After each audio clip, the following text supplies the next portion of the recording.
Ikaw, pinagsabihan na kita pero hindi ka nakinig. Dapat nagjajakol ka lagi sa kwarto mo, hindi sa banyo. Sinabihan na kita na may mga hidden camera doon, pero anong ginawa mo? Nagjakol ka pa rin.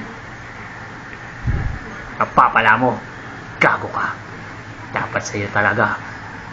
Teka, hayaan niyo po magsalita para sa kanya. Ang pagjajakol po ay parte po ng pagiging lalaki. Sinagsabi nun, ako hindi ako nagjakol buong buhay ko. Yun. Kaya pinagbabawal ko para sa inyo ang magjakol. Galit ako sa mga tao na. Kaya bakla ka siguro, no? Hindi ka nagjajakol? Hindi, dapat lagi tayo nagjajakol din. Yun ang pagiging lalaki. Kaya tayo lagi magjakol. Pagkatas manood ng porn, gagawin natin yun. Teka, anong porn sinasabi mo? Noong panahon ko, hindi uso ang porn. Kaya, dyaryo ang aking trip. Yung mga celebrity. Kaya, hindi ako nakasanay ng jakol.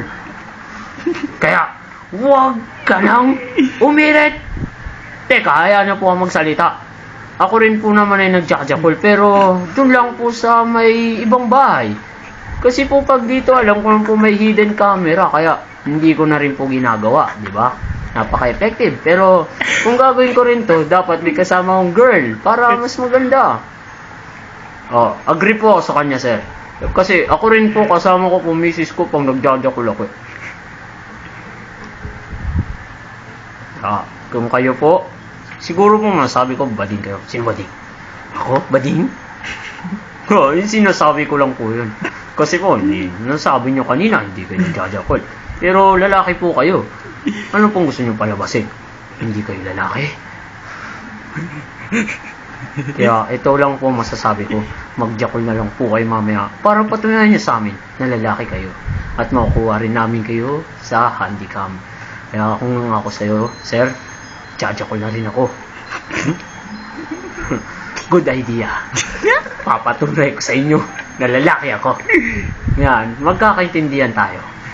Kaya, kasunduan natin yan. Mamaya, jajakol ka. Para patunay mo sa amin lahat na lalaki ka nga talaga. Patunay mo sa babae, nasa harap ko, na ikaw ang lalaki ng bahay.